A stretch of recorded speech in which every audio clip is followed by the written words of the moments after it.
Buenas tardes. Llegamos hoy a la 11ª y penúltima clase de este curso, el Concilio I de Nicea y la fe trinitario-cristológica de la Iglesia. La clase de hoy se titula La decantación terminológica y el triunfo de la ortodoxia confirmada en el Concilio I de Constantinopla. La primera parte de la clase está centrada en el tema de la decantación terminológica. Y con esto aludimos a un proceso histórico en el cual se dan dos fenómenos fundamentales. El primero es la constitución de una fórmula y de un vocabulario griegos para expresar lo que la fórmula latina una substancia, tres personas, venía significando ya desde la primera mitad del siglo III. Esa fórmula griega va a ser mia usia tres hypostaseis, es decir, una usía, tres hipóstasis. Con la advertencia también de que como sinónimo de usía se va a introducir el uso, corriente también a partir de allí, del término physis, es decir, naturaleza. Ese término también se venía usando como sinónimo de substancia en la fórmula latina y aparece con frecuencia especialmente en San Hilario de Poitiers, el gran defensor de la ortodoxia nicena en el mundo latino, contemporáneo de San Atanasio. Parcialmente contemporáneo, porque Hilario es más joven, es una generación posterior, pero contemporáneo, que coincide en gran parte de su trayectoria con la vida de San Atanasio.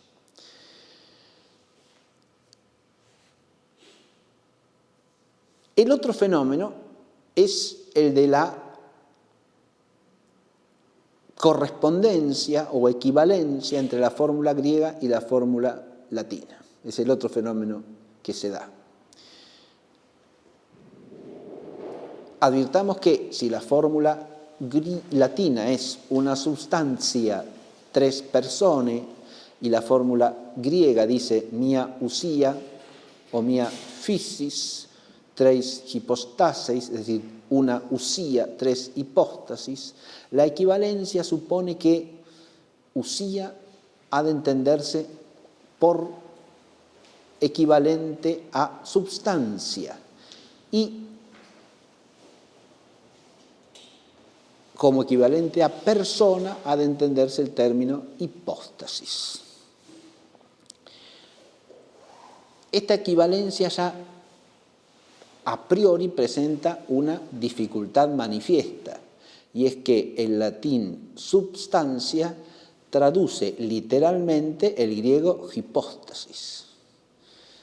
O sea que, en principio, la equivalencia supone vencer la inercia de un uso constante de un término que viene siendo usado como traducción de otro, al que ha de contraponerse ahora por la equivalencia. A ver si se entiende. Lo que el latín dice substancia será dicho en griego, a partir de los padres capadocios en adelante, este uso será constante, por usía o physis, naturaleza. En cuanto a la palabra physis no hay problema porque corresponde al latín natura, en el uso corriente de la traducción, y en ambos mundos, en el griego y en el latino, se usa así, natura y physis, como sinónimos, en este caso, de substancia o de usía.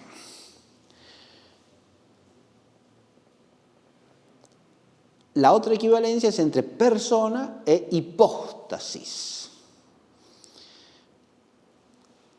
Hipóstasis y persona son dos términos que en principio no tienen nada que ver entre sí. Desde un punto de vista filológico o etimológico no tienen relación alguna. Está claro, son dos términos distintos. Incluso por su contexto de uso original también son distintos, porque uno pertenece al vocabulario corriente y específicamente al vocabulario jurídico latino, el otro pertenece al vocabulario filosófico y más precisamente metafísico griego. Pero el problema se complica por el hecho de que hipóstasis es traducido en todos los textos filosóficos de uso corriente por substancia, que es una traducción literal, es precisa, es correcta.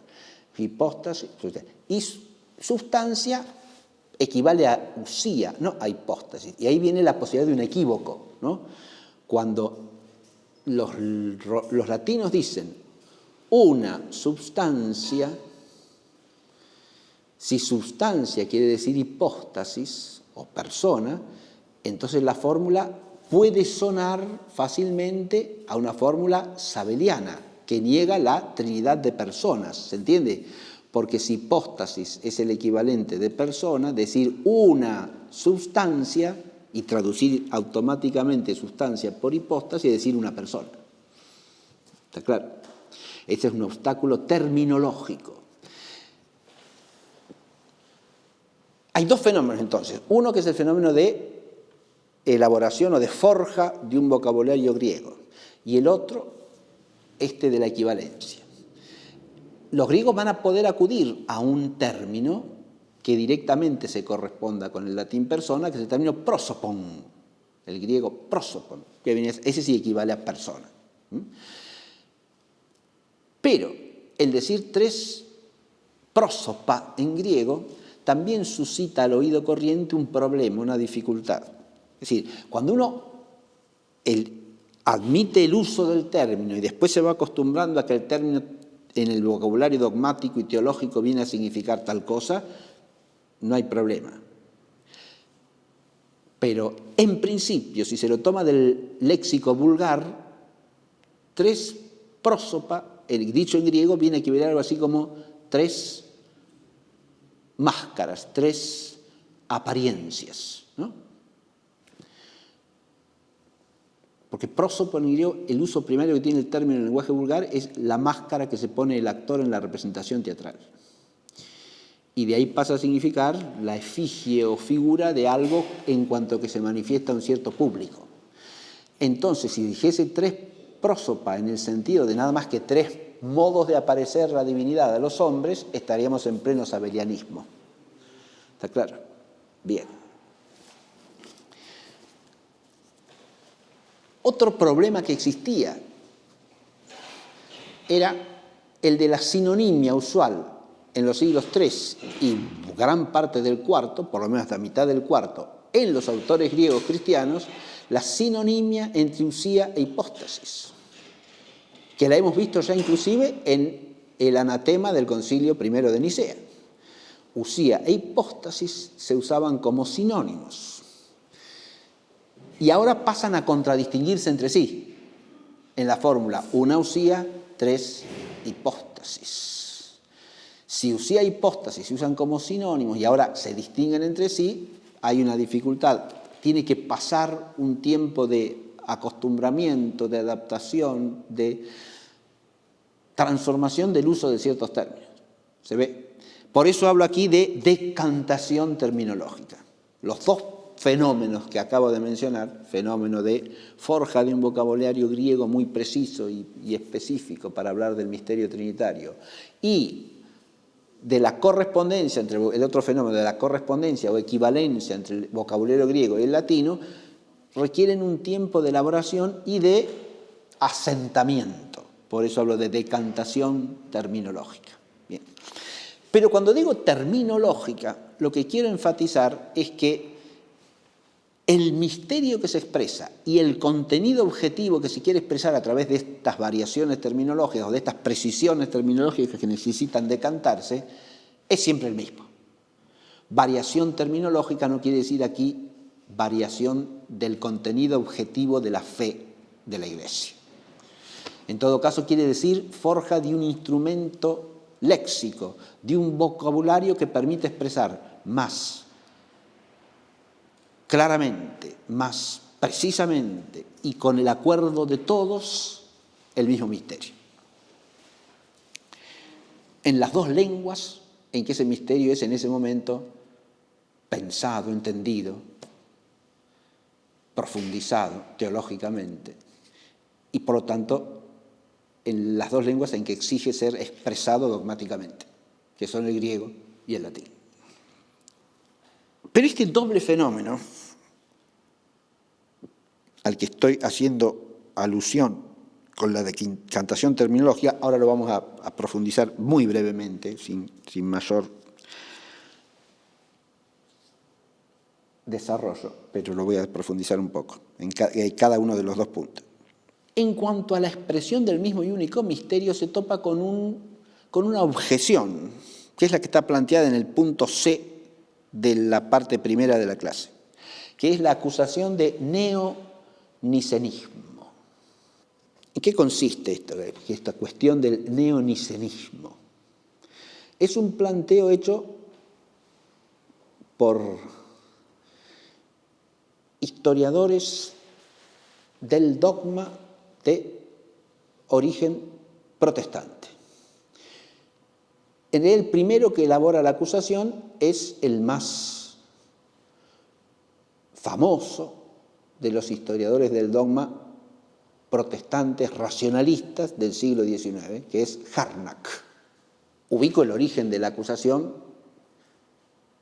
a la que le voy a dar un espacio en esta clase, para que se advierta que, si bien Harnack se vale de algunos argumentos que vamos a expresar ahora también lo más sencillamente que sea posible y que tienen cierto asidero, al mismo tiempo tiene una serie de prejuicios que le hacen de punto de partida y desde los cuales visualiza toda la cuestión, ¿sí? ¿Cuál es el planteo que hace? Lo que él sostiene es que en todo ese proceso de elaboración terminológica se trata fundamentalmente de un equívoco en el cual, mientras parte de la Iglesia sostenía una cosa, entendía una cosa, la otra parte entendió completamente otra. Y que cuando se impone la fórmula una usía, tres hipóstasis, se impone en un sentido distinto entre los griegos al que tenía la otra fórmula, la de los latinos, una sustancia, tres personas. Y la diferencia estaría en que, según esta tesis del neonicenismo, los padres capadocios, que son los principales responsables de la elaboración de la fórmula griega de la que he hablado hace un momento, y el Concilio I de Constantinopla habrían sostenido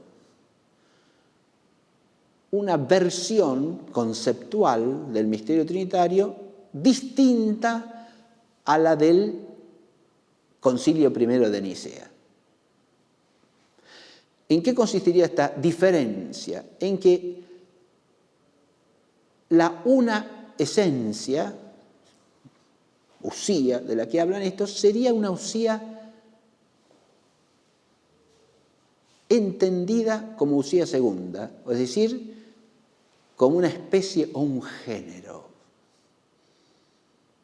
Y por lo tanto, las tres hipóstasis significarían tres realidades sustanciales distintas en su ser de sustancias.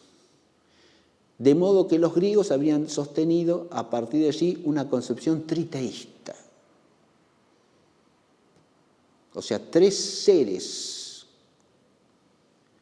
que en su sustancialidad concreta son realmente distintos entre sí, pero que comparten una común esencia divina. Tres dioses.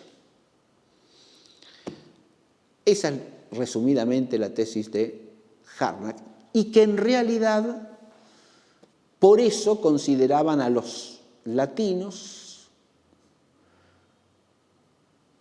como sabelianos, porque los latinos entendían que una sustancia era una única sustancia numéricamente hablando. Recordemos qué quiere decir esta diferencia de la sustancia numéricamente distinta y la sustancia específica o genéricamente distinta, ¿no? O la esencia numéricamente distinta, la esencia específica o genérica. Ya he hablado de esto en clases anteriores, ¿no? Es la diferencia que en terminología aristotélica se llama usía primera y usía segunda, ¿no? Si nosotros hablamos de una sustancia numéricamente distinta, de una usía numéricamente distinta, estamos hablando de una realidad concreta de cierta naturaleza. Si esa unidad concreta es un ser humano, estamos hablando de distintas personas humanas que son sustancias humanas distintas. Distintas numéricamente. Este es un hombre, este es otro hombre, este es otro hombre. Como cada uno de nosotros cuatro. Seres humanos sustancialmente distintos entre sí. Sustancialmente distintos, ¿qué quiere decir? Como sustancia específica. No, porque la sustancialidad específica es la misma en todos nosotros, porque somos de naturaleza humana los cuatro, ¿sí? La sustancia específica es el ser humano en general. ¿Se advierte? Mientras que la sustancia numérica es la sustancia real y concreta, singular. Cada uno de nosotros. Bien. Nosotros podríamos ser llamados homoousioi, o sea que tenemos la misma usía. Distingo, para contestar escolásticamente, la misma usía primera, o sea, la misma sustancialidad numérica, niego. La misma usía segunda, o sea, la misma naturaleza o esencia específica, en este caso, concedo. ¿Está claro esto, no? Bien. La acusación del neonicenismo consistiría en que la fórmula que se impone a partir de los padres capadocios entre los griegos fue entendida por todos y fue establecida así por el Concilio I de Constantinopla como significando que el Padre, el Hijo y el Espíritu Santo son tres sustancias numéricamente distintas, o sea, tres dioses. Esa es la acusación de neonicenismo. Bien. Hay dos líneas de argumentaciones fundamentales que desarrollan los partidarios de la tesis neonicena. Primero, se apoyan en lo que llaman el platonismo de los padres capadocios, y principalmente de San Gregorio de Niza, que como platónicos que son, entienden la usía siempre como una usía universal, que tiene realidad por sí misma. Bien. Y tienden a pensar en el singular y concreto incluso como si fuese una cosa meramente accidental. De modo que cuando hablan de hipóstasis distintas, tienen que ser al mismo tiempo sustancias distintas, que si coinciden en algo será en la naturaleza específica o genérica. Bien. Esa argumentación, si uno la contrasta con los textos, es flojísima. Y pasa por alto algo muy importante. Eso es lo único que voy a decir con respecto a esta acusación. Se pueden leer textos acá que muestran esto que voy a decir. Pasan por algo fundamental. Y es que en ningún caso los padres capadocios, en ningún caso los santos padres de la Iglesia en general, piensan los misterios de la fe meramente a partir de la filosofía, o los reducen a un sistema filosófico. Eso es lo que no hacen. A lo sumo lo que hacen es tomar ciertos elementos filosóficos y aplicarlos a la intelección del misterio, pero transformándolos y elevándolos desde el punto de vista de una analogía teológica, tema que desarrollé en la clase pasada. Eso a Harnack le es absolutamente incomprensible por su mentalidad nominalista y racionalista a la vez. Aclaro qué quiero decir con esto. Nominalista porque no sabe nada ni entiende nada de analogía posible, mientras que los santos padres sí. ¿Está claro? Y se esfuerzan por elaborarla constantemente. Y segundo, racionalista, por lo tanto cree que la filosofía es la que determina el contenido de las representaciones religiosas. Determina, subrayo. No hay un objeto propiamente revelado a entender. Advirtamos que como protestante de raíz que es, además de ser racionalista, descarta de antemano la inteligibilidad del misterio, que es de lo que se trata acá. Es decir, el objeto que trasciende nuestra inteligencia, por la luz de la fe, se nos hace captable limitadamente. Pero eso que es la base de la inteligibilidad del misterio es algo que tampoco entra en su mentalidad. Por eso dije, lo ubico de entrada al personaje para que se vea de dónde viene esta acusación. Porque si no sabemos de dónde viene, no sabemos las limitaciones que tiene en el punto de partida. ¿Sí? Sí, claro. El otro...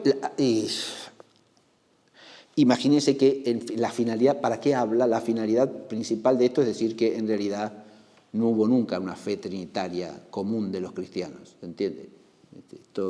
No había más que discusiones, cada uno entendía lo que quería y lo que podía según su formación filosófica, y listo.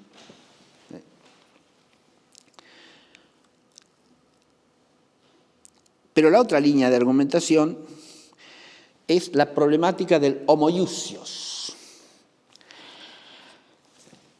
¿Cómo entra en la tesis del neonicenismo el homoiousios? Hemos visto en clase anterior cómo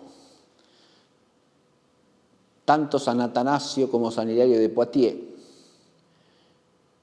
a partir de cierto momento en el desarrollo de las controversias, advierten que ciertos homoiousianos no son arrianos.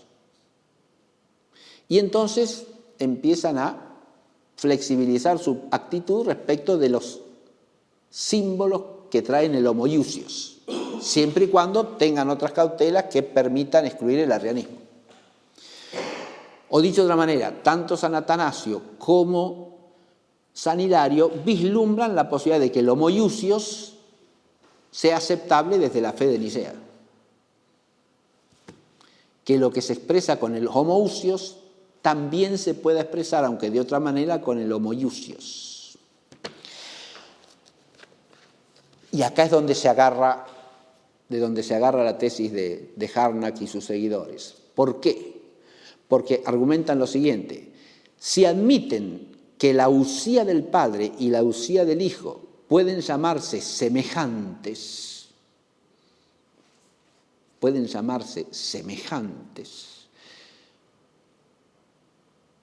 es porque las están pensando como numéricamente distintas.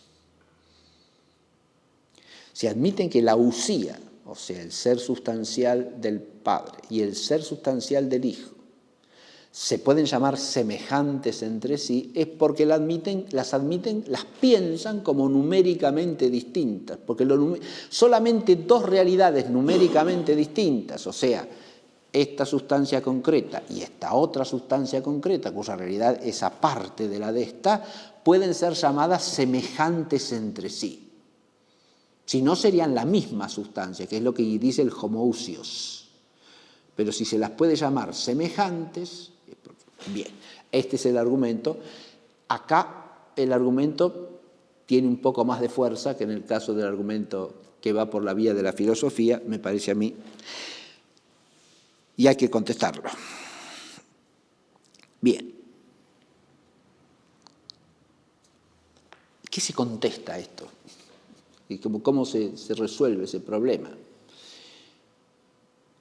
En realidad, la cuestión se contesta a partir de los textos, como hay que proceder.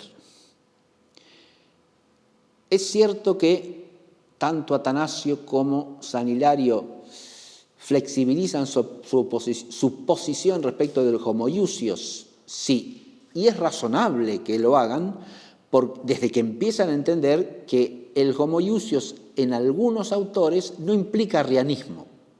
En parte de los obispos que están defendiendo el homoiousios no está pensado de modo arriano. Y lo que les interesa fundamentalmente es combatir el arrianismo como herejía, que es lo que ha rechazado el Concilio I de Nicea. Pero hay dos cosas que hay que advertir. La primera,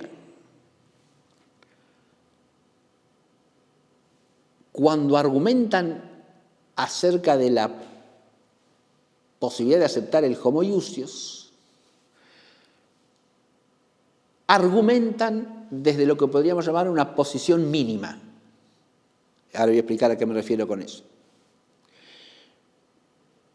O una exigencia mínima, no la exigencia completa. Y segundo, que hay que advertir, en ningún caso admiten ni San Hilario ni San Atanasio que el homo iusius sea equivalente al homo usius. Y siempre siguen defendiendo el homo usius como el término que expresa adecuadamente el misterio. Bien. Empiezo por lo primero.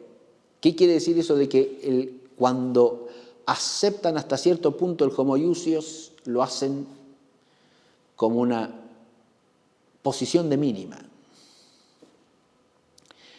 El argumento que ellos usan en general es este, es una analogía. Y tiene que ver con la generación de un hijo por su padre.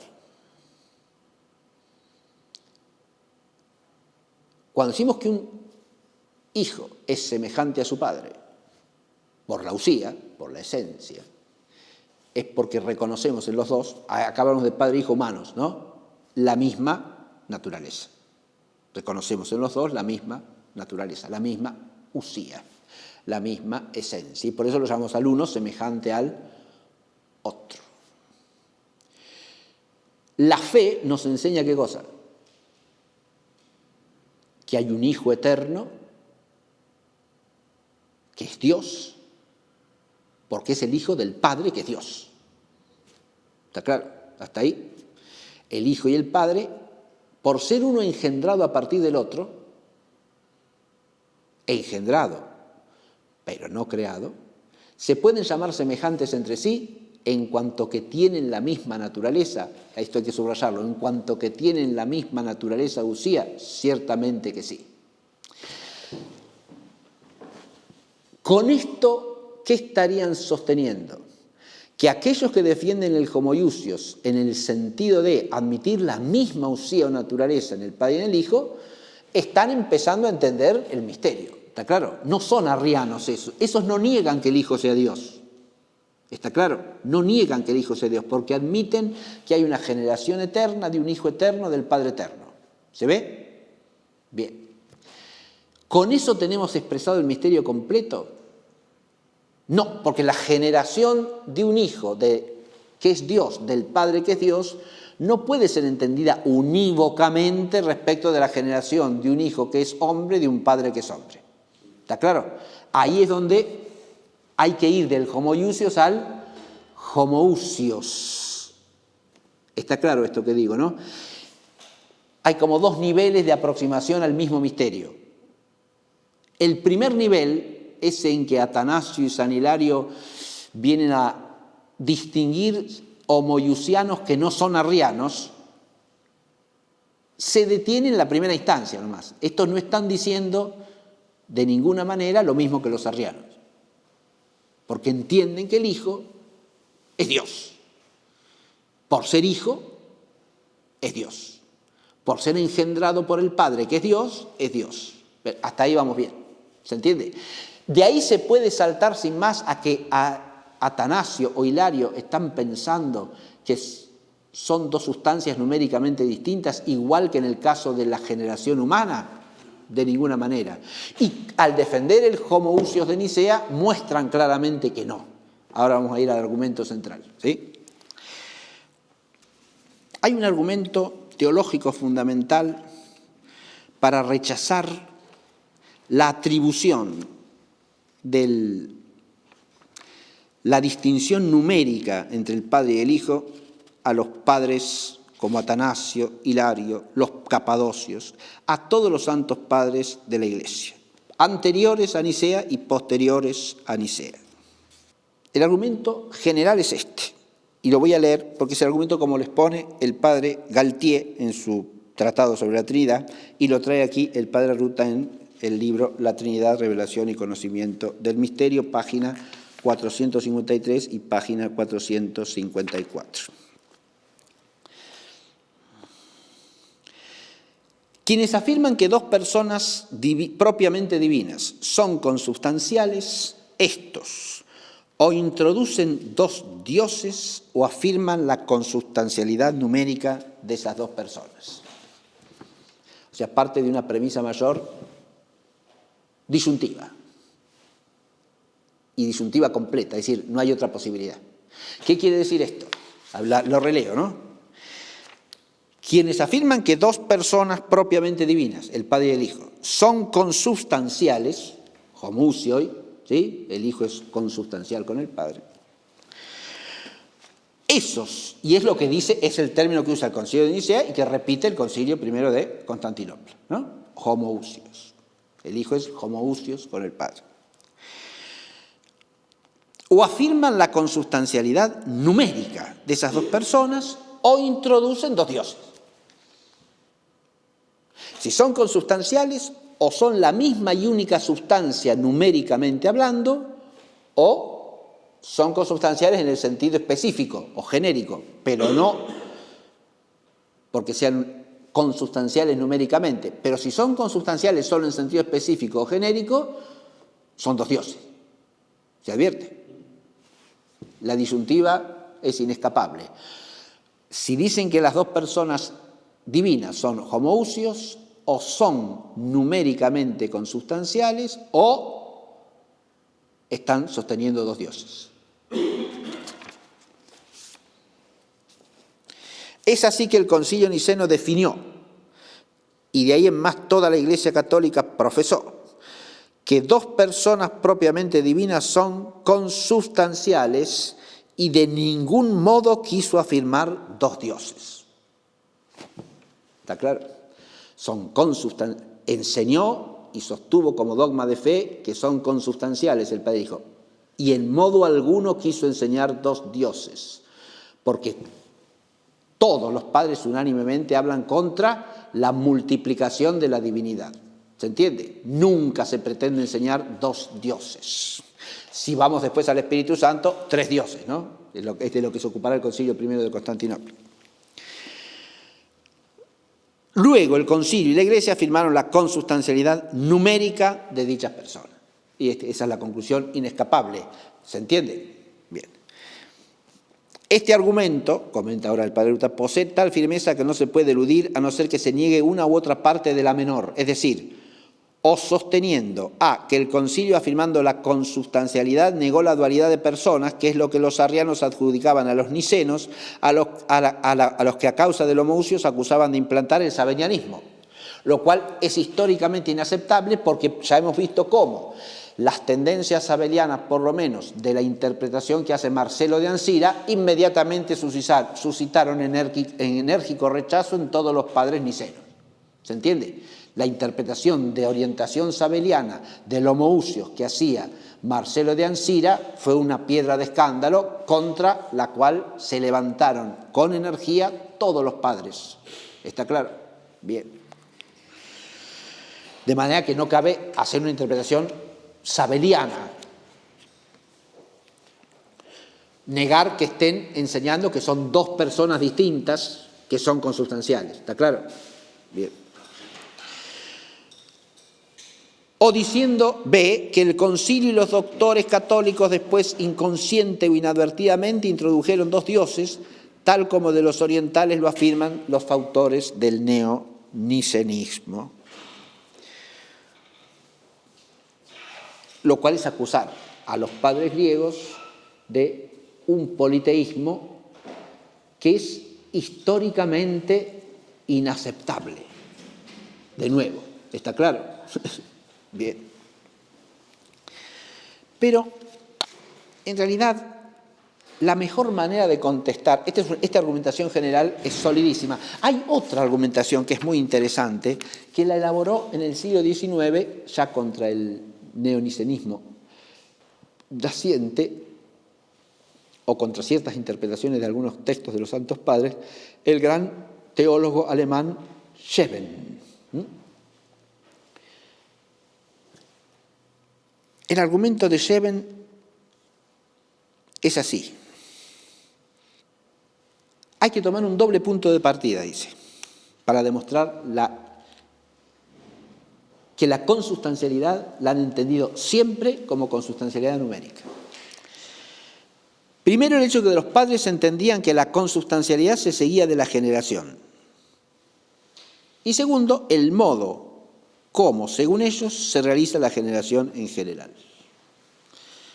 Entonces, primero hay que entender, decía Scheven, que para los santos padres la consustancialidad está indisolublemente ligada a la generación. El hijo, por ser engendrado del padre, es consustancial con el padre. Y segundo, la segunda cosa que hay que advertir, decía Scheven, es el modo como se realiza en general la generación. De estos dos supuestos, dice, se deduce que según la mente de los padres, toda generación conlleva la consustancialidad numérica. ¿Por qué dice esto? Sigue el argumento de Scheven. Los padres pensaban que la generación en los seres corporales se realizaba por la separación o el flujo de alguna partícula de la naturaleza individual del engendrante, de tal manera que el engendrado participa verdaderamente de la naturaleza concreta de aquel y, por lo tanto, hay que afirmar siempre la consustancialidad numérica entre el uno y el otro. O sea, el engendrado sería una parte desprendida del engendrante. Y por lo tanto siempre habría una consustancialidad numérica, ¿no?, entre uno y otro. En los seres corporales, por tener partes, esa comunicación o participación de la naturaleza del engendrante no se realiza sino por partes y por consiguiente los consubstanciales del engendrante pueden ser muchos. ¿Por qué hay multiplicación numérica si el engendrante y el engendrado son de naturaleza finita? Porque la comunicación de la sustancialidad numérica se hace por partes. Y por lo tanto, como es múltiple en partes, ¿no?, puede engendrar muchos singulares distintos. La naturaleza divina no está compuesta por partes, de modo que si la fe enseña que en Dios se da una generación, se da una comunicación de la naturaleza del engendrante, pero de toda la naturaleza, de modo que no haya más que un solo consubstancial, pero cuya consubstancialidad es también numérica.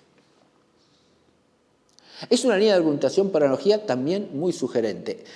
Ciertamente, ahora lo voy a leer en la conclusión, el argumento no tiene la misma conclusividad del otro, que es demostrativo. Este es un argumento que nos permite aproximarnos a un modo de pensar que no está mal señalado, ¿no? Hay un argumento parecido del teólogo francés Arnoux, que es este: si se admite una generación en Dios, como lo enseña la fe, esta no puede realizarse sino por la comunicación de toda la naturaleza del engendrante, ya que tal naturaleza, dada su absoluta simplicidad, no puede ser comunicada por partes, y por consiguiente el engendrado será único y su naturaleza será también esa misma naturaleza simplicísima, puesto que no sería la misma naturaleza del Padre si no fuese también la de aquella misma mónada que se entiende ser la naturaleza de Dios. Bien. En cualquiera de sus formas, esta demostración, esta es la conclusión que hace el padre directa de la consustancialidad numérica, se apoya en presupuestos que no consta claramente que fueran tan conscientes y ciertos para los padres como para que construyeran sobre ellos toda su argumentación contra los arrianos. De ahí la vulnerabilidad de tal demostración. Y lleva razón, me parece, porque que esos presupuestos que le atribuye la argumentación de Scheven o la argumentación de Arnoux estuviesen claramente en la mente de los padres, hay que demostrarlo con los textos, y no se demuestra. En cambio, la otra argumentación general e indirecta que hace Galtier es totalmente demostrativa, concluyente, sin duda alguna. Pero fuera de las argumentaciones generales, lo más importante para rechazar la acusación de neonicenismo son los textos de los santos padres, la realidad doctrinal de los textos, qué es lo que enseñan los textos. Y ahí,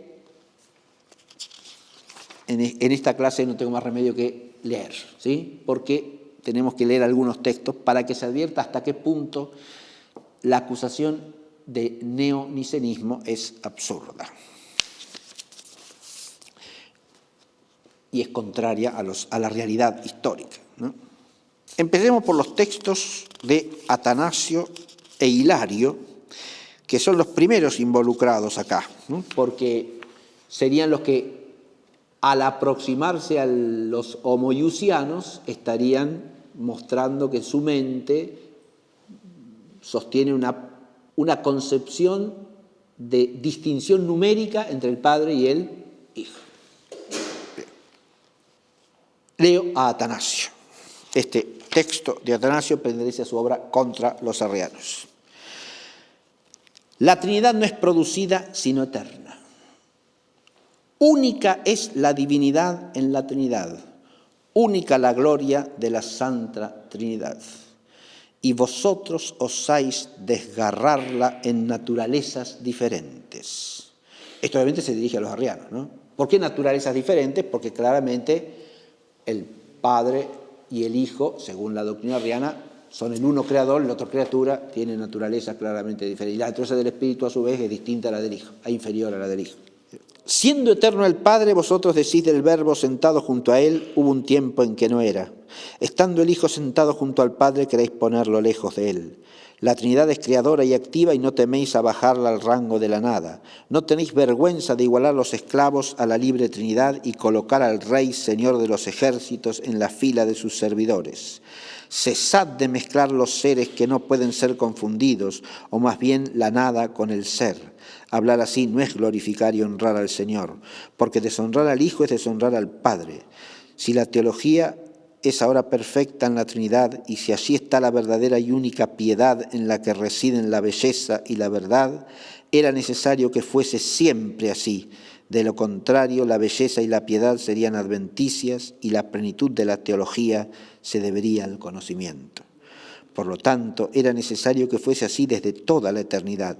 Si no fuese así desde la eternidad, no podría serlo ahora, sino que sería, según vosotros, como fue al comienzo, de manera que actualmente no existiría la Trinidad.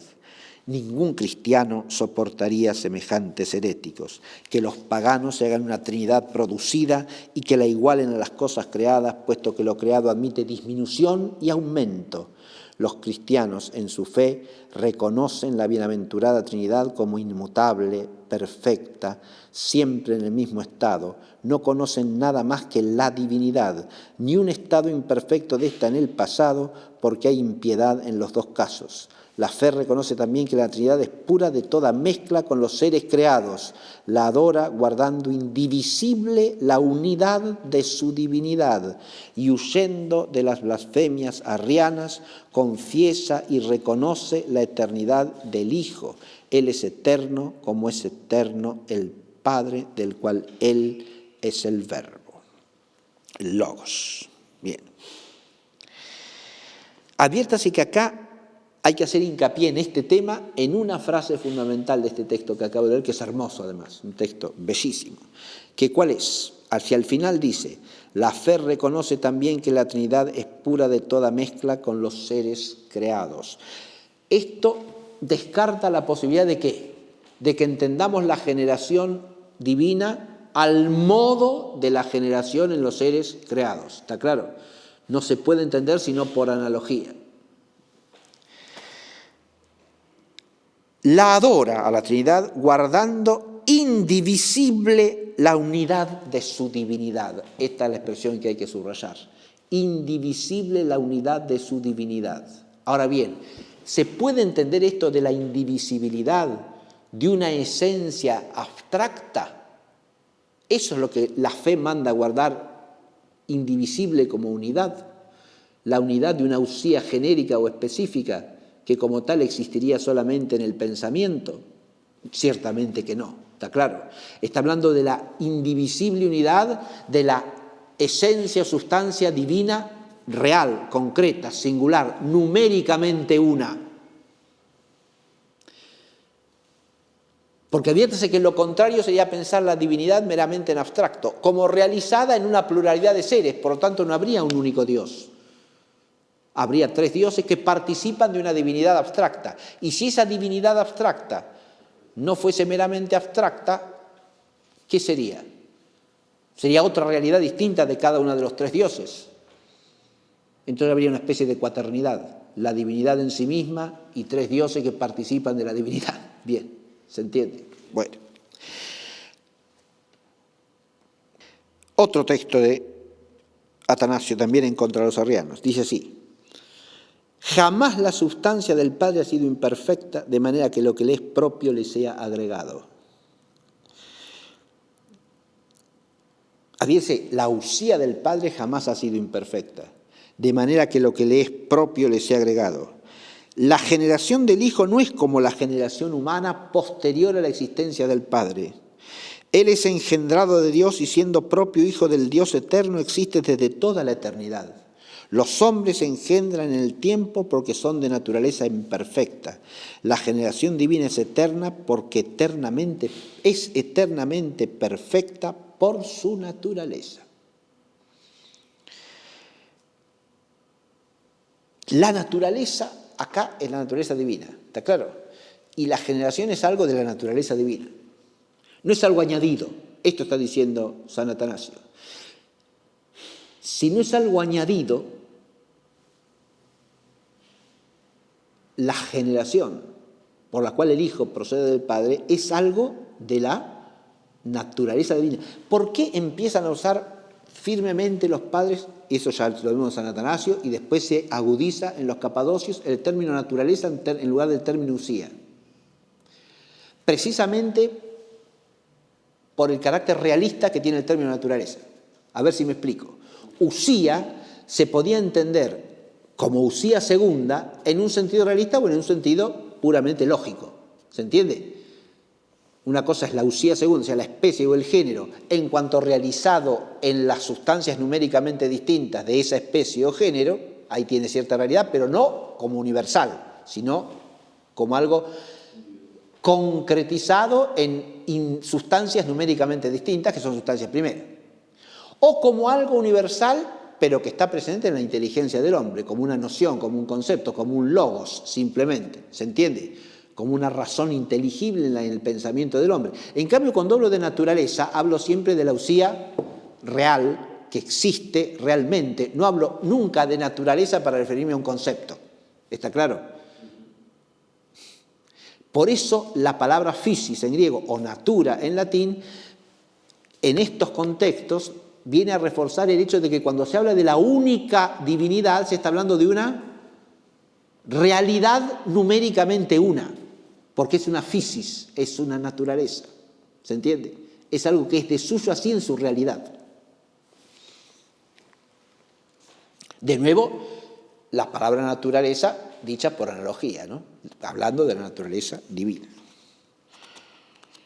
Ahora leo otro texto de Atanasio, que dice así: si la luz tiene en su esplendor su imagen, si la sustancia está entera en su impronta, si la existencia del Padre entraña la de la verdad, aquellos que conciben mensuradas por el tiempo la imagen y la figura de la divinidad pueden ver cuál es el abismo de impiedad en el que caen. Si la sustancia existe, incontestablemente existen también su impronta y su imagen, porque no es desde afuera que es dibujada la imagen de Dios. No es desde afuera que es dibujada la imagen de Dios. Con lo cual esa imagen no puede ser nunca algo extrínseco. ¿Está claro? Como son extrínsecas una sustancia singular a otra. ¿Se advierte? Si la sustancia existe, incontestablemente existen también su impronta y su imagen, porque no es desde afuera que es dibujada la imagen de Dios. Veamos lo que pertenece a Dios y conoceremos si su imagen es de Él. Eterno es el Padre inmortal, poderoso, luz, Rey, dueño absoluto, Dios, Señor, Creador y Autor. Todo esto debe estar en la imagen para que verdaderamente aquel que ve al Hijo vea al Padre. Si no es así, como lo dicen los arrianos, el Hijo hecho y no eterno no es la imagen verídica del Padre. Acá la noción de imagen está llevada a la de identidad sustancial, ¿se entiende? Porque si no, no sería verdaderamente imagen, dice. Porque para que sea la imagen que nos permite verlo, tiene que tener todos los atributos que tiene Él. Tiene que ser como Él, inmortal, omnipotente, luz, Rey, dueño absoluto, Dios, Señor, Creador y Autor. Bien. Y habla de otro texto en el que hay que tener en cuenta una advertencia. La distinción entre agénetos y agénetos, como se va a conocer más tarde y bastante más tarde, van a pasar algunos siglos para que se introduzca esa distinción como distinción común, ¿no? Agénetos y agénetos, en el sentido de no creado el primer término, no producido, y en el sentido de no engendrado el segundo. Esa distinción terminológica en el siglo IV no existió, Ninguno de los santos padres del siglo IV usa esa distinción terminológica. La oposición es entre engendrado y creado o producido, ¿está claro? Para lo cual nunca se usa el término genetos, sino producido, creado. Dice así Atanasio: si los arrianos entienden por agénetos un ser existente que no es engendrado y no tiene padre, les respondemos que en este sentido no hay más que un solo agénetos, el Padre. Y no ganarán nada con esta afirmación. Hablar así de Dios, agénetos, no es afirmar que el Hijo es una obra, puesto que es evidente, según las demostraciones precedentes, que el Verbo es tal como aquel que lo ha engendrado. Por consiguiente, si Dios es improducido, su imagen no será una producción, sino una generación, la cual es su verbo y su sabiduría. Fíjense que Atanasio acá está distinguiendo dos sentidos claros de agénetos, ¿sí? Agénetos, ¿qué significa? Si yo lo entiendo como, lo dice aquí Atanasio con claridad, si lo entiendo simplemente como un ser que existe sin ser engendrado y que no tiene padre, entonces solo se puede decir del Padre. ¿Está claro? Ahora, si lo entendemos como sinónimo de no producido, no hecho, no creado, entonces ya no se puede referir solamente al Padre. Porque la imagen que es el Hijo es tan increada y tan no producida en su ser como la del Padre, pero es engendrado. No es agénetos en el primer sentido. Tiene Padre, porque es el Hijo eterno del Padre eterno, ¿sí? Consubstancial con Él, para completar la argumentación de Atanasio, que es lo que está implícito en esta frase. Es decir, es igual al Padre en su ¿qué? En su sía, pero en su usía genérica, no ciertamente, porque la generación no es en una usía genérica. ¿Se advierte? El tema de hablar de la generación en estos textos es fundamental para no sacar de contexto la mente de San Atanasio. Una usía genérica no puede engendrar nada. ¿Se entiende? Y si el Hijo es de la usía del Padre en el sentido de que es esencialmente idéntico a él, homoousios al Padre, entonces no puede ser genéricamente homoousios. Solamente puede serlo en la realidad de la usía divina. Y ahora voy al texto, el último que leo de San Atanasio por ahora, sí. Sí, basta, suficiente. Porque esto es el más decisivo, si se quiere, de todos los que llevo leído. Leo la introducción porque me parece fundamental para orientar el oído del texto. Dos verdades trinitarias han sido siempre afirmadas por Atanasio: que el Padre y el Hijo son la misma sustancia, son la misma usía, y que sin embargo el Hijo es distinto del Padre sin que por eso haya más de un Dios. El Hijo es distinto. Que el Padre y el Hijo son la misma usía, ¿está claro? Pero que el Hijo es distinto del Padre sin que por ello haya más de un Dios. Distintos como que, a esto es lo que añadirán terminológicamente los padres capadocios, son dos ¿qué? Distintos. Dos hipóstasis distintas, claro. En la elaboración de ese término hipóstasis, sobre todo por San Basilio, de San Basilio pasa al Gregorio Nacianceno y al Niceno también. Hay un concepto intermediario que es fundamental, que es el concepto de lo propio, que incluso Basilio lo dice de tres maneras distintas en su vocabulario. Eso, lo propio, en San Basilio, ¿no? Usa el término idion, usa el término idiazon y usa el término idioma. Y cada uno de estos tres términos refleja un matiz distinto de lo que es lo propio, la propiedad o el carácter propio. El carácter propio de Padre, de Hijo, de Espíritu Santo. Las propiedades los distinguen entre sí, siendo la misma y única sustancia. Y porque tienen propiedades distintas, siendo la misma y única sustancia numéricamente, son tres hipóstasis distintas. El concepto de idion, de lo propio del Padre es el ser inengendrado. Lo propio del Hijo es ser engendrado por el Padre. Y lo propio del Espíritu Santo, proceder del Padre por el Hijo, que es el modo en que lo dicen los capadocios, proceder del Padre por el Hijo. De manera tal que cada uno tiene su propio... Y no ser origen de ninguna otra persona. Eso es propiedad del Espíritu Santo. Los tres tienen propiedades distintas y por esas propiedades se distinguen siendo la misma sustancia, se distinguen como hipóstasis. Lo que no encontramos tampoco en los padres capadocios es una definición metafísica de hipóstasis. Hay un uso del término, está claro. No una definición metafísico-teológica de la hipóstasis para que la podamos contradistinguir adecuadamente de la usía, pero eso está implícito en su uso del término, ¿no? Hay que entender que la usía es la esencia numéricamente una de la divinidad, porque además es absurdo pensar que la usía divina pueda ser otra cosa que una esencia numéricamente una. ¿Está claro? Es metafísicamente imposible que lo sea. De nuevo, acá hay que usar el concepto de usía analógicamente. Si Dios es absoluta y metafísicamente uno,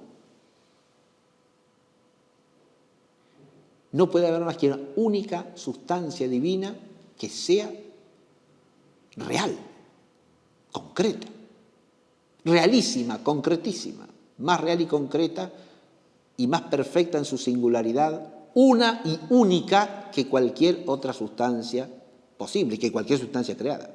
¿Se entiende? Pero por ser la divinidad algo no multiplicable, precisamente porque siendo la naturaleza perfectísima no puede ser más que una y única, no puede haber dos sustancias numéricamente distintas de la misma naturaleza.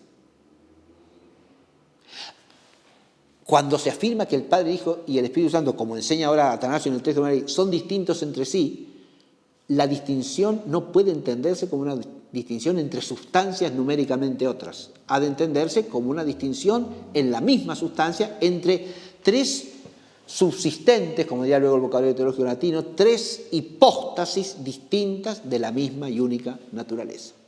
Tres personas que son la misma y única sustancia. Bien. Ahora, el texto de San Atanasio dice así: son uno, no como cuando el Padre y el Hijo, ¿no? Son uno, no como cuando un ser es dividido en dos partes, que no son más que uno, ni como uno dos veces nombrado, de suerte que el mismo es ya Padre, ya Hijo. Está suprimiendo los dos errores posibles. ¿Se ve acá o no? Lo releo esto. Si esto lo extendemos después al Espíritu Santo, está suprimiendo tanto el triteísmo como el modalismo sabeliano. Adviértese lo que dice acá Atanasio, ¿no? Son uno, no como cuando un ser es dividido en dos partes, que no son más que uno, ni como uno dos veces nombrado, de suerte que el mismo es ya Padre, ya Hijo. El mismo es ya Padre, ya Hijo. Son dos maneras de nombrar lo mismo, al mismo, sabelianismo. Sino que son dos, porque el Padre es Padre y no es al mismo tiempo el Hijo, porque el Hijo es Hijo y no es el Padre. No hay más que una sola esencia, como dirá el símbolo cuicunque más tarde. Todo es uno en la Trinidad inefable, salvo lo que hace a la relación de las personas. Nada más. No hay más que una sola esencia, porque lo que es engendrado no es disímil de aquel que engendra, es su imagen, y todo lo que es del Padre es del Hijo. Así el Hijo no es un otro Dios. Acá está descartada la interpretación politeísta, ¿no? De dos dioses numéricamente distintos. Así el Hijo no es un otro Dios, porque no ha sido concebido desde afuera. De lo contrario, habría varios dioses. Es cuando dice no ha sido concebido desde afuera, adviértase que lo que está presuponiendo esa expresión es que para que haya dos sustancias numéricamente distintas, tiene que haber algún principio extrínseco por el cual estas sustancias se puedan multiplicar. ¿Se advierte? Eso es lo que no puede pasar con la divinidad. Es imposible. Así el Hijo no es un otro Dios porque no ha sido concebido desde afuera. De lo contrario, habría varios dioses con esta divinidad concebida extraña al Padre. Si el Hijo es otro como engendrado, es la misma cosa como Dios. Si el Hijo es otro como engendrado, es la misma cosa como Dios. El Padre y Él son uno por la propiedad y el vínculo de la naturaleza y por la identidad de la única divinidad. Como se ha dicho, el esplendor es también luz.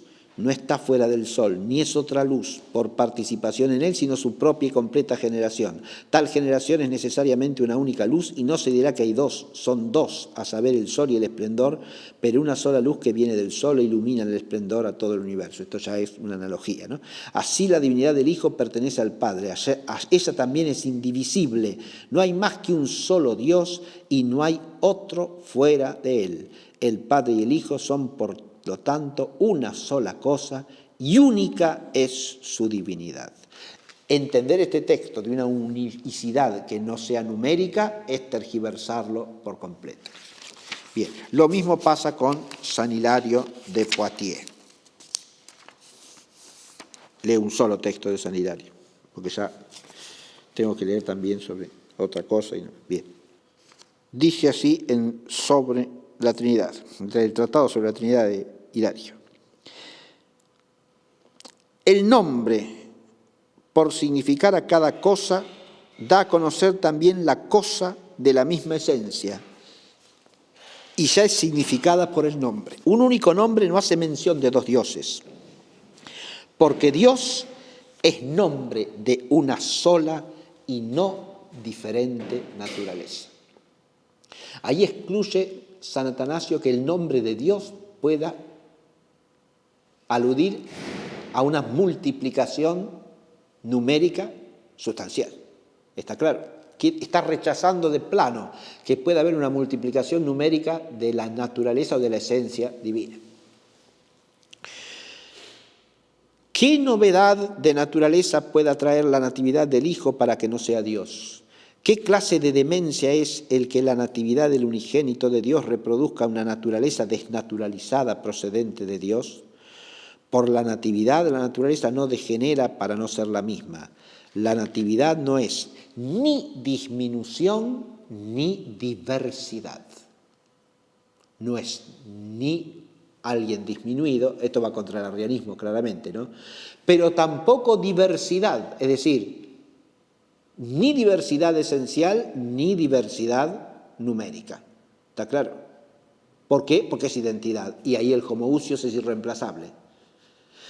Si uno lee ampliamente tanto a Atanasio como a Hilario, advierte que los dos opinan lo mismo y lo dicen explícitamente. No es que el homoousios, como lo usan algunos, es equivalente al homoousios. Lo único que rescatan es que ciertos autores que usan el homoousios lo usan en un sentido que excluye el arrianismo. Listo. Pero no es para quedarse ellos ahí, sino más bien para atraer a esos autores hacia la verdad completa, diríamos, en términos evangélicos, ¿no? Bien. Si pasamos a los capadocios, ya lo que tenemos es la elaboración de la fórmula, una sustancia, una usía, una naturaleza, tres hipóstasis. Bien. Vamos a leer algún texto de los capadocios y nada más. Leo un texto de Basilio que pertenece al Tratado sobre el Espíritu Santo. En lo que hace a la subnumeración, lo que ellos dicen y el sentido que dan a esta palabra no es fácil de comprender. Que se lo haya tomado este también referido a la sabiduría del mundo es bien conocido, pero posee alguna afinidad con aquello de lo que hablamos aquí, es lo que vamos a ver. Dicen los que alardean de vanidades que hay nombres comunes cuya extensión es muy grande y que hay otros más particulares, algunos de los cuales tienen un sentido más restringido. Por ejemplo, la esencia es un nombre común, no se dice igualmente de todo ser animado o inanimado. El animal es un nombre más particular, más restringido que el de esencia, pero más vasto que los términos que lo siguen, porque abraza a la vez la naturaleza de los seres racionales y la de los que no lo son. Nuevamente, el hombre es más particular que el animal, el hombre adulto que el hombre simplemente, y el individuo, Pedro, Pablo o Juan, que el nombre adulto. Esto es lo que entienden por subnumeración, la división del nombre común en los seres en los que se contracta, o sea, del nombre común específico o genérico, en los seres singulares, individuos, sustancias numéricamente distintas entre sí en que se contracta, ¿no? Bien. Pero no puedo creer, dice Basilio, que lleguen a este punto de demencia, afirmar que el Dios del universo, como una vaga generalidad puramente nocional, no tendría el ser en ninguna hipóstasis y se repartiría en sujetos concretos. Basilio acá está excluyendo expresamente la interpretación que le atribuye la tesis neonicena. ¿Se advierte o no? Más aún, está diciendo que esa manera de pensar es una extrema demencia, ¿no? Lo releo. No puedo creer que lleguen a este punto de demencia, afirmar que el Dios del universo, como una vaga generalidad puramente nocional, no tendría el ser en ninguna hipóstasis y se repartiría en sujetos concretos. Acá está usando hipóstasis como el sujeto concreto de la naturaleza. ¿Está claro? Pero se repartiría en distintas usías concretas. O acá la palabra sujeto está traduciendo el griego hipokeimenon, que es el término que se usa en el vocabulario metafísico de Aristóteles para la sustancia singular. Es un hipokeimenon, ¿sí? Este individuo, este otro individuo. Luego, denominar esta subdivisión subnumeración. Esto no lo dirían ni gente de humor negro, porque además de la impiedad sería forjar un argumento opuesto a lo que quieren, puesto que lo que es subdividido es de la misma esencia que aquello de lo que se encuentra dividido. Lo que quieren los arrianos, ¿no? Lo que está subdividido numéricamente es de la misma esencia de lo que se encuentra dividido. Claro, este hombre es de la misma esencia que este otro hombre, ¿no? Si hubiera distinción sustancial numérica entre el Padre y el Hijo, serían la misma esencia. De modo que si es por subnumeración, en realidad llegarían a una conclusión distinta a la que pretenden los arrianos. ¿Se advierte? Bien. Leo San Gregorio de Niza, sí, y con esto paro por ahora de leer. Quien diligentemente considera la profundidad del misterio capta en el alma, por cierto secretamente, un medido conocimiento de la ciencia de Dios. Esto es fundamental acá, ¿no? Y en toda la teología auténtica. Esta es una advertencia, si se quiere, preambular que hace el niceno y que la dice muy bellamente. Quien diligentemente considera la profundidad del misterio, capta en el alma, por cierto secretamente, un medido conocimiento de la ciencia de Dios. Medido quiere decir acá limitado, mensurado. Sin embargo, no puede manifestar con la palabra aquella inefable profundidad del misterio. Cómo lo mismo sea numerado y rehúse la numeración, sea visto por separado y sea concebido en unidad, se distinga en la hipóstasis y no sea separado en la sustancia. ¿Está claro? Si uno quiere entrar en el misterio de la Trinidad pretendiendo que lo va a entender como entiende que la suma de los ángulos interiores de un triángulo es 180 grados, está demente de nuevo para ir a la expresión de Basilio, ¿no? ¿Se entiende? Por eso este comienzo, este preámbulo que hace el niceno es muy oportuno, porque podemos olvidarnos de lo que estamos tratando, ¿no? De un misterio sobrenatural estrictamente dicho que trasciende el alcance de nuestra inteligencia. Entonces tenemos que ponernos en la escuela del misterio, no pretender abarcarlo con nuestro entendimiento totalmente, ni mucho menos resolverlo en un plano meramente humano de razonamiento, lo cual sea una actitud racionalista y naturalista a la vez. Cómo lo mismo, dice, sea numerado y rehúse la numeración. Claro, porque el misterio de Dios, que es uno y es trino, y en su unicidad rehúse toda numeración, pero después decimos que es tres, claro. Sea visto por separado y sea concebido en unidad. Porque puedo ver al Padre, al Hijo, al Espíritu, pero los tengo que concebir en unidad. Se distingan la hipóstasis. Distingo la hipóstasis del Padre, de la del Hijo del Padre, del Espíritu Santo, del Padre y del Hijo, y no sea separado en la substancia, en la usía. ¿Está claro? En efecto, la noción de persona distingue al Verbo del Espíritu y los distingue a su vez de aquel que posee el Verbo y el Espíritu, el Padre. Pero cuando se ha comprendido lo que los distingue, se ve que la unidad de naturaleza no admite partición. Así el poder de la soberanía única no se divide en un trozamiento de divinidades diferentes y por otra parte la doctrina no se confunde con la creencia judía, sino que la verdad está en el medio de las dos concepciones. Ella purifica de sus errores a cada una de las escuelas y saca de cada una lo que encierra de bueno. La creencia del judío es enderezada por la asociación del Verbo y la fe en el Espíritu Santo.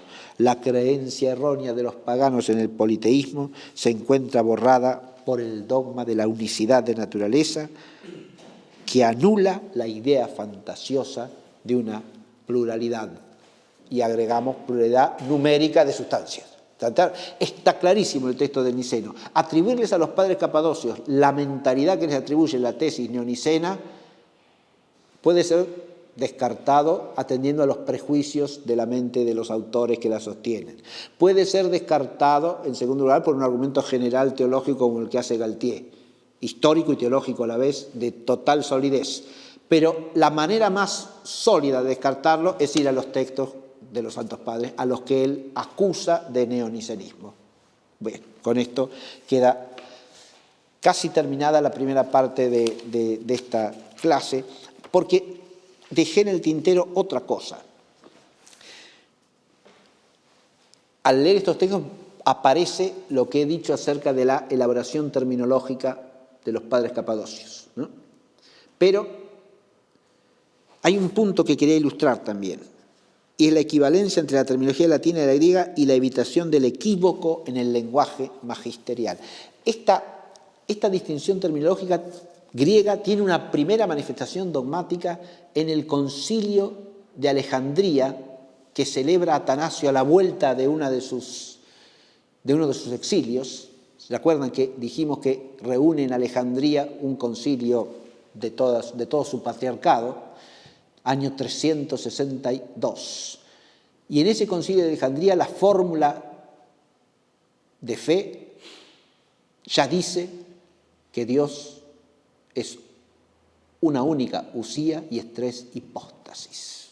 ¿Está claro? Esa fórmula que han ido elaborando los capadocios. Estamos en los años 60, 70 del siglo IV. ¿Sí? Bien.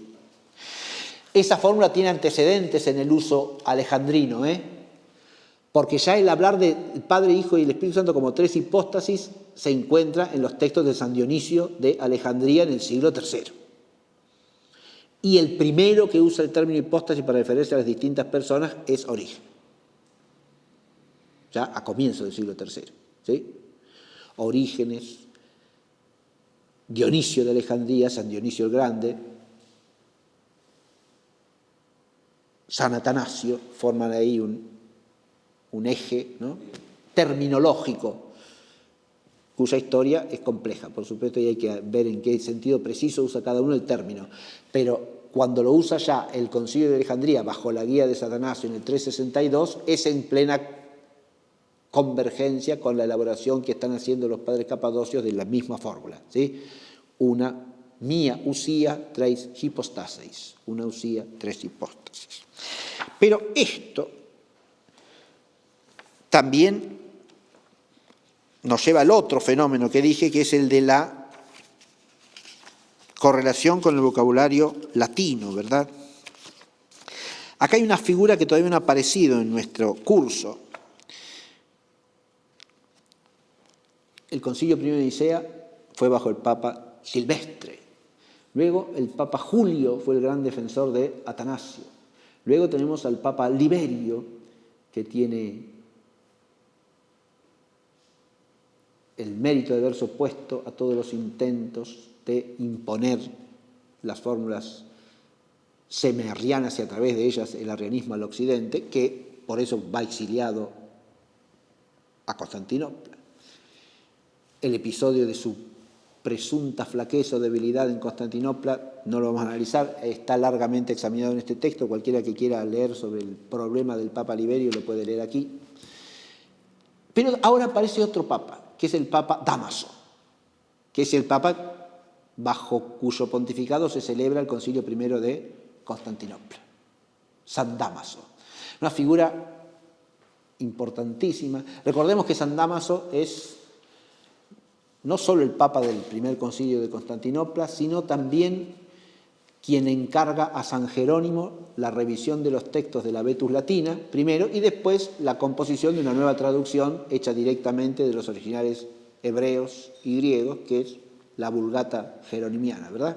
Eso lo hace San Jerónimo por encargo del Papa Dámaso, San Dámaso.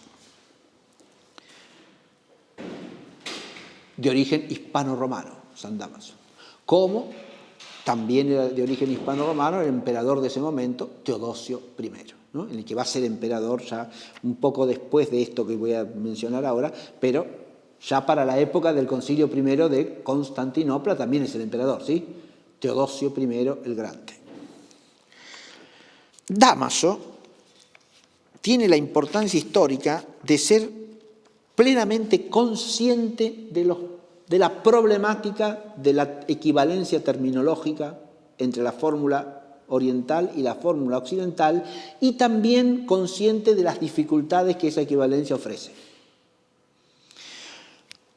Después del Concilio I de Constantinopla, Dámaso reúne en Roma un concilio regional, año 382, y el concilio redacta una carta en la cual se dice lo siguiente: hay que creer que la divinidad, el poder, la usía, y pone la palabra en griego. ¿Por qué? Para evitar que el término sustancia sea mal interpretado como hipóstasis. ¿Se entiende? Esto muestra que hay una clara conciencia de, por un lado, la convergencia en la doctrina, en el contenido objetivo del misterio que se profesa. Y por otro lado, una conciencia de las dificultades que ofrece el vocabulario todavía, ¿no? No está totalmente decantada la equivalencia terminológica entre el vocabulario griego y el romano, el latino, y entonces el Papa tiene la cautela de poner el término a la griega para que no suscite innecesariamente dificultad. Igual gloria y coeterna dominación en tres perfectas hipóstasis, o bien tres perfectas personas. Tal cual, ¿está claro? Ahí pone la equivalencia. Tres perfectas hipóstasis, o bien tres perfectas personas. Igual gloria y coeterna dominación. Esta fórmula es importantísima porque es la que va a aparecer también, la que ha aparecido en el concilio, perdón, esto ya es 382, la que ha aparecido en el símbolo constantinopolitano, ¿no? Referida al Espíritu Santo. ¿Cómo se expresa la divinidad del Espíritu Santo en el símbolo constantinopolitano? Primero señalando el origen puramente trinitario. Es el Espíritu que procede del Padre. Así como el Hijo es engendrado por el Padre, es el Espíritu que procede del Padre. ¿Y qué otra cosa se dice del Espíritu? Señor y dador de vida. O sea, se le atribuye Como leímos en el texto de San Atanasio, si el Hijo es Hijo engendrado por el Padre, es como el Padre, Dios, Señor, Creador, Autor de todas las cosas, ¿no? Y ahora, ¿qué dice el Concilio de Constantinopla? Que el Espíritu Santo es Señor, o sea que es Dios. Recordemos que en el vocabulario bíblico de la fe cristiana y en el vocabulario teológico que sigue a la fe cristiana, Señor es equivalente a Yahvé, es decir, menciona el señorío único y absoluto del único Dios verdadero. No se le haga significar otra cosa porque nunca significó otra cosa dicha por cristianos. Es el Señor y dador de vida. ¿Quién es el que da la vida? De nuevo, solo Dios. Un solo Señor, exactamente. Es el único Señor, que es Dios vivo y verdadero, ¿no? Y por eso es el dador de la vida. ¿Y a eso qué le agrega? Que con el Padre y el Hijo recibe la misma adoración y gloria, que es lo que dice acá, es la expresión que recoge esta sinodal que dimana en definitiva de San Atanasio, ¿no? De San Dámaso, del Papa Dámaso, ¿no? El Papa Dámaso, San Dámaso. Bien. Con esto es suficiente. Y de la segunda parte quiero decir una sola cosita, ¿no? Que es la otra parte del título, ¿no? Después de la decantación trinitaria, el triunfo de la ortodoxia confirmada en el Concilio I de Constantinopla. El Concilio I de Constantinopla no enseña una doctrina distinta como pretende la acusación neonicena que el Concilio I de Nicea. Para argumentar eso, ¿en qué hacen hincapié? En la desaparición de una fórmula que la tienen en el símbolo de Nicea, pero que no está en el símbolo de Constantinopla. Está al comienzo del símbolo de Nicea. Y dice que el Hijo es nacido de la usía del Padre. El por qué no está esto en el símbolo de Constantinopla se explica fácilmente atendiendo a los textos de San Atanasio, de San Basilio, de San Gregorio de Nacianzo, de San Gregorio de Nisa, que argumentan claramente en el siguiente sentido. ¿Por qué no hace falta decir de la usía del Padre? Porque si está dicho que es engendrado por el Padre y luego está dicho que es homoousios, está dicho eso, ya está, y mejor. O sea, es una expresión redundante y no tan precisa, porque puede malentenderse. Y eso lo aclaran exactamente tanto San Atanasio como San Gregorio Nacianceno en sus discursos teológicos. Bien, de manera tal que apoyarse en eso es de nuevo desconocer la realidad de los textos. ¿Se entiende? Ustedes tienen allí el texto en griego del símbolo niceno constantinopolitano, que es básicamente el símbolo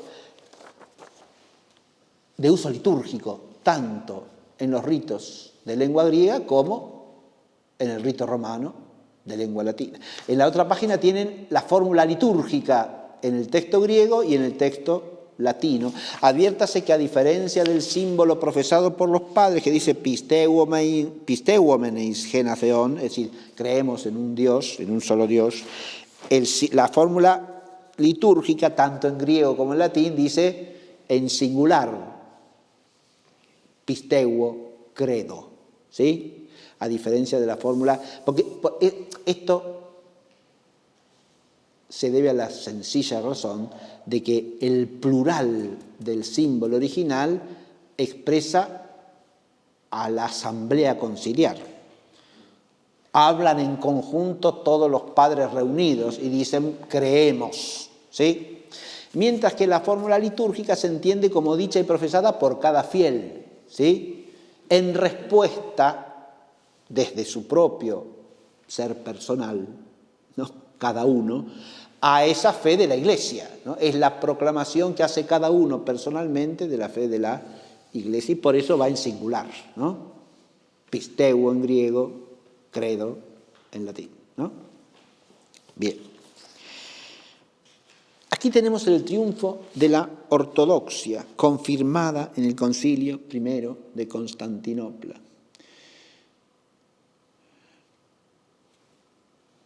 Triunfo acá hay que entenderlo en sentido cristiano.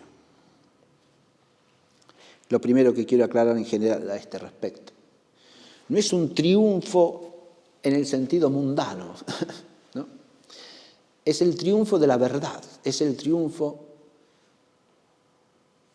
de la doctrina verdadera, es el triunfo del misterio. Y ese triunfo es un triunfo en misterio y siempre en medio del combate constante de la vida de este mundo. Ese triunfo es la maravilla de la obra de Dios en el tiempo. Es la maravilla de la presencia del Espíritu que impide que su iglesia, que la iglesia de Cristo, que es templo y morada del Espíritu Santo, se aparte de la verdad que ha recibido de su Señor. El Concilio I de Constantinopla viene a confirmar la fe de Nicea añadiéndole la explicitación de la divinidad del Espíritu Santo, especialmente negada en ese momento por los que se llamaban macedonianos, seguidores de Macedonio, que así como Arrio había negado la divinidad del Hijo, negaba la divinidad particularmente, específicamente, digamos así, del Espíritu Santo. Esa divinidad del Espíritu Santo está enseñada en los santos padres del siglo IV en general, también, como hemos visto, la distinción numérica, que rechazan la distinción numérica y afirman la unicidad numérica de la sustancia única del Padre, del Hijo y del Espíritu Santo. Ciertamente que sí. Aquí tenemos en este libro abundancia de textos sobre el Espíritu Santo, pero voy a leer muy poquito de eso. Algún texto quiero leer. Atanasio se ocupó del tema especialmente en una obra de las más tardías de su producción, que son las cartas a Serapión. Serapión, obispo de Muis, que pertenecía a su patriarcado, ¿no? Otro obispo del Egipto. Y dice así, Atanasio: es una locura decir que el Espíritu es una criatura, porque si fuese criatura no sería colocado en la Trinidad. Basta con saber que el Espíritu no es ni criatura ni contado entre las obras de Dios. Nada extraño está mezclado a la Trinidad, sino que es indivisa y semejante a sí misma. Empieza entonces por rechazar cualquier afirmación del carácter creado del Espíritu Santo. Y el decir esto, de nuevo en cristiano, es decir, ¿qué cosa? Equivalentemente. Y ahí hay otra cosa que, sacando a los padres de contexto, se puede malinterpretar de cualquier forma, ¿no? La distinción entre creador y criatura en sentido bíblico, en sentido de la revelación cristiana, es tal que no admite intermedio. No hay una especie de graduación de seres que está Dios, una especie de semidios segundo, un semidios tercero, otros que son dioses chiquititos y después vienen otras cosas que no se pueden llamar Dios, pero que son... No hay tal cosa, no hay creador, criatura y en el medio algo que sea un intermedio entre... Eso es lo que no existe, no puede existir, ¿está claro? La división es radical y absoluta, o es creador o es criatura. Y si no es criatura, no puede ser otra cosa que el mismo y único Dios en su indivisa unicidad, como dice aquí San Atanasio. Hay, por consiguiente, dice Atanasio, una Trinidad santa y perfecta reconocida como Dios en el Padre y el Hijo y el Espíritu Santo. Ella no contiene nada de extraño, nada que le sea mezclado del exterior. No está constituida de creador y creado, sino que es toda entera virtud creadora y productriz. Es semejante a sí misma, indivisible por su naturaleza y única en su eficiencia. Así pues, ya que este es el fundamento de la fe de la Iglesia, que esas gentes una vez más hablen y respondan: ¿hay Trinidad o díada? Si hay díada, contad entonces al Espíritu con las criaturas. ¡Qué temeridad aún! ¡Qué inconsideración de nuestra parte el rebajar al Padre y a su Verbo entre las criaturas e igualar luego la criatura a Dios! Porque ciertamente es esto lo que hacéis, representándoos al Espíritu como una criatura y colocándole en una Trinidad. ¿Cuál es también vuestro extravío, llegando hasta pensar la iniquidad contra Dios, que no sean todos los ángeles o todas las criaturas, sino uno solo de esos seres el que sea contado con Dios y su Verbo? Según vuestra opinión, sería necesario, desde que el Espíritu es una criatura y sin embargo toma lugar en la Trinidad, que se cuente con ella no a un ángel, sino a todos los ángeles que han sido creados, y que haya no más Trinidad, sino una multitud de divinidad. Este texto apunta a que los macedonianos decían que el Espíritu Santo era el supremo de los ángeles, ¿no? Un ángel sublime, más perfecto que cualquier otro, pero una criatura. Bien. Podríamos seguir leyendo textos de Atanasio, que hay unos cuantos acá, donde va atribuyendo al Espíritu Santo todos los atributos que son propios de la usía divina, y por lo tanto no puede ser sino una hipóstasis de la única usía divina. Bien. Y después tenemos textos también de los capadocios sobre este tema. Leo alguno y basta. Hay toda una enorme, larga explicación aquí de por qué San Basilio en particular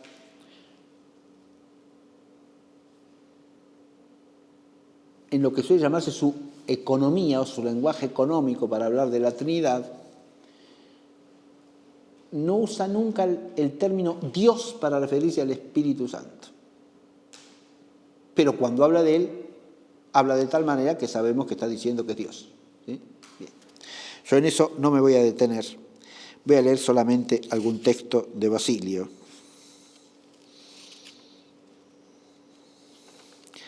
La explicación fundamental de eso es simplemente, según la explicación que aparece aquí, hay varias hipótesis explicativas, pero la que parece más sólida es la que habla de una cierta prudencia pastoral que puede dar lugar a malos entendidos en el caso de no ser usada. ¿Sí? Eso es todo. Bien. Pero voy a leer algún texto sobre el Espíritu Santo. San Basilio tiene un tratado que se llama sobre el Espíritu Santo, ¿no? Que es una obra bellísima. Si existe una consolación de caridad, si hay una comunión del Espíritu, si hay entrañas de piedad, haced diligencia para socorrernos. Armaos con un celo de piedad, libradnos de esta tempestad.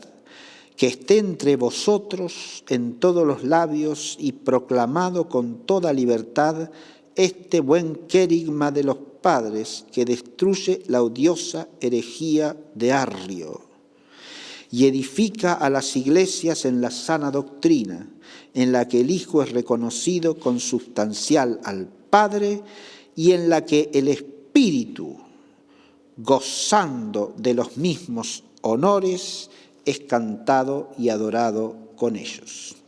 Este texto presenta una carta que escribe Basilio en el año 375, estamos 6 años antes del concilio primero de Constantinopla. Pero aquí sí vemos reflejada de antemano la fórmula del concilio para expresar la divinidad del Espíritu Santo, que con el Padre y el Hijo recibe una misma adoración y gloria, que es lo que dice aquí al final del párrafo que he leído San Basilio, ¿no? Habla de la edificación de las iglesias en la sana doctrina, en la que el Hijo es reconocido consubstancial al Padre, es la expresión de primero de Nicea, y en la que el Espíritu, gozando de los mismos honores, es cantado y adorado con ellos.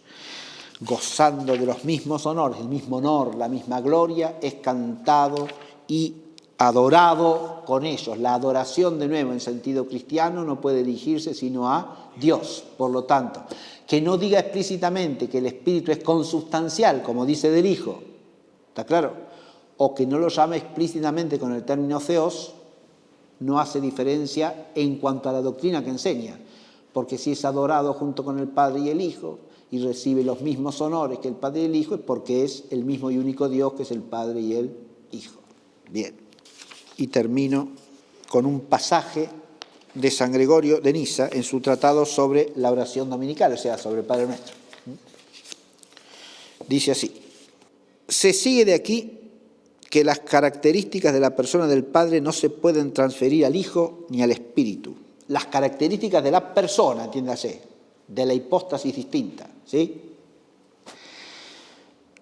Por otra parte, tampoco las del Hijo se pueden acomodar a ninguno de los otros.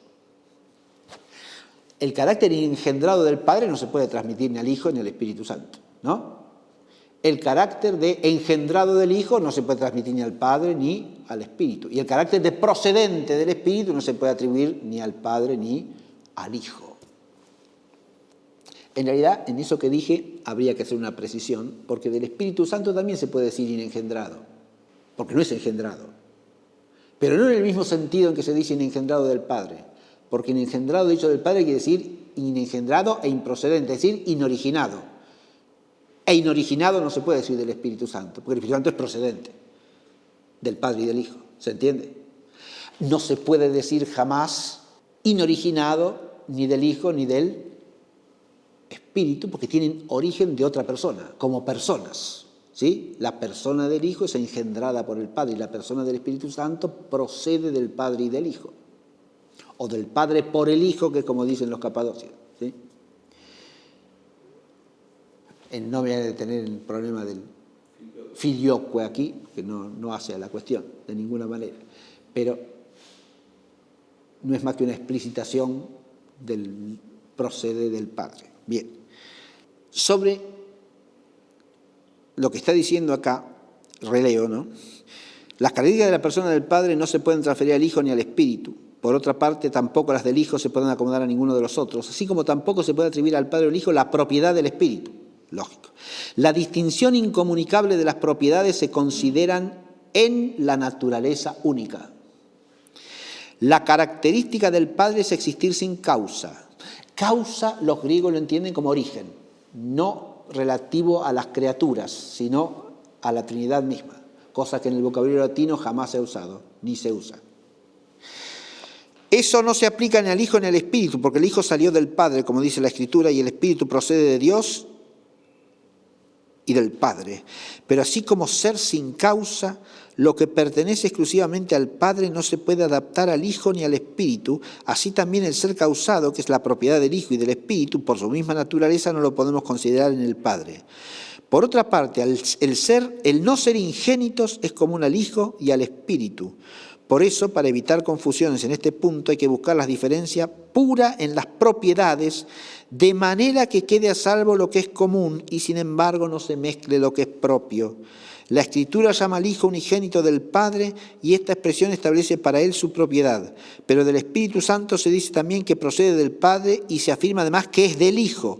Pues dice la Escritura, si alguno no tiene el Espíritu de Cristo, este no es de Cristo. Así pues, el Espíritu que procede de Dios es también Espíritu de Cristo. En cambio, el Hijo que procede de Dios ni es ni se dice que procede del Espíritu, y esta secuencia relativa es permanente e incontrovertible.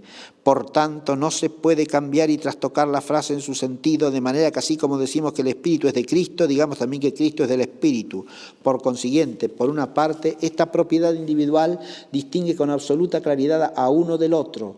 Por otra parte, la identidad de operación arguye comunidad de naturaleza, quedando de esa manera confirmado en ambos la verdadera doctrina acerca de la divinidad, es decir, que la Trinidad se cuenta por personas, pero no está dividida en partes de diferente naturaleza. Bien, con este texto de San Gregorio de Nisa podemos dar por concluida la exposición de esta clase. Solamente quiero leer, para terminar, las dedicatorias de estos dos volúmenes que pertenecen al Tratado sobre la Trinidad de Monseñor Ruta. El primero es el volumen que se titula La Trinidad, Revelación y Conocimiento del Misterio, y el segundo, el que se titula El Logos Joaneo. Recordemos que el Tratado Trinitario, que es el primer tomo de toda la obra de la Trinidad en sí misma y en y con nosotros, abarca 4 libros. Los dos primeros libros relativos a la Trinidad son La Trinidad, Revelación y Conocimiento del Misterio, y el Logos Joaneo. Los dos serían la parte positiva, ¿no?, bíblica, patrística, pero la Trinidad, Revelación y Conocimiento del Misterio se refiere a la Trinidad, al misterio trinitario. Mientras que el Logos Joaneo se refiere precisamente a la persona del Logos y a la doctrina sobre el Logos. ¿Está claro? Distinguiendo el Logos bíblico de cualquier otro Logos, en una especie de tratado apologético para que no se confunda el Logos dicho bíblicamente con cualquier otro Logos, como puede ser el Logos filoniano, el Logos estoico, el Logos de Heráclito, más lejano todavía, o el Logos de los herméticos, del corpus hermético. Todos estos están analizados acá, expuestos ampliamente. Bien. Y después está expuesta la doctrina sobre el Logos bíblico y su desarrollo vétero y neotestamentario. Bien. Pero los otros 2 volúmenes, en cambio, contienen la parte especulativa, no la parte positiva de la teología trinitaria, sino la parte especulativa. El primero se llama La vida trinitaria, que es la exposición escolástica del misterio de la Trinidad, ampliamente desarrollada, y después el otro volumen que sigue se llama Los nombres de las 3 divinas personas, que completa la parte especulativa. Bien. Ocupándose de los nombres que se dan en la tradición cristiana a cada una de las personas y el significado preciso de cada nombre. Pero yo lo que quiero leer es las 2 dedicatorias que aparecen aquí, porque es en el espíritu de estas dedicatorias que se ha hecho este curso. La dedicatoria de la Trinidad, Revelación y Conocimiento del Misterio dice así: a mis alumnos del Instituto de Teología, en recuerdo de las gozosas horas pasadas bebiendo juntos a través de los siglos la inalterable fe trinitaria de la Iglesia. Este gozar de las horas pasadas bebiendo juntos a través de los siglos la inalterable fe trinitaria de la Iglesia es algo que invito a participar a todos los que están aquí presentes y a cuantos oigan este curso de alguna manera, porque la intención con que se hace es esa, precisamente. No tenemos que olvidarnos que, como dice muy bien San Agustín, el amor por la verdad implica siempre el gozo de la verdad. Gaudium de veritate, dice San Agustín, el gozo acerca de la verdad, ¿no? Y por eso aproximarnos a la verdad de la fe debe ser siempre un gozo. Y la otra dedicatoria dice: a todos aquellos con quienes durante estos años de ministerio sacerdotal intenté compartir el amor a la palabra. Palabra está con mayúsculas y en realidad habría que traducirlo por el amor al logos, ¿no? De hecho, el padre Ruta siempre enseñaba que el término logos es intraducible y que en realidad habría que dejarlo así y decir el logos siempre, y cuando se traduce el prólogo de Juan, leer logos, ¿no? Y lo mismo decía del término ágape, es decir, del término con que se nombra al amor divino en el Nuevo Testamento. Y la terminología, y eso también surge de esta clase, no es indiferente, más que relativamente. Hay ciertas palabras que pueden sustituir a otras o que pueden equivaler a otras, sobre todo cuando se decanta su uso y se las define con precisión. Pero hay otras palabras que son insustituibles y es mejor no cambiarlas por otras, porque dicen lo que tienen que decir, nombran lo que tienen que nombrar de la mejor manera posible. Y cualquier traducción o cualquier intento de usar un vocabulario distinto, en el fondo disminuye o altera la función de nombrar lo que se quiere nombrar. Porque al final se nombra solo un aspecto, solo una parte, solo una dimensión de esa realidad, pero no se la nombra en su totalidad. En la larga profundización del misterio de la Trinidad, estas consideraciones que acabo de hacer, los santos padres las han tenido siempre en cuenta y de manera ejemplar. Y por eso todo el que se ocupe teológicamente de la Trinidad hoy día también tiene que tenerlo en cuenta. Muchas gracias y será hasta la próxima, que es la última clase del curso, si Dios quiere. Muy bien.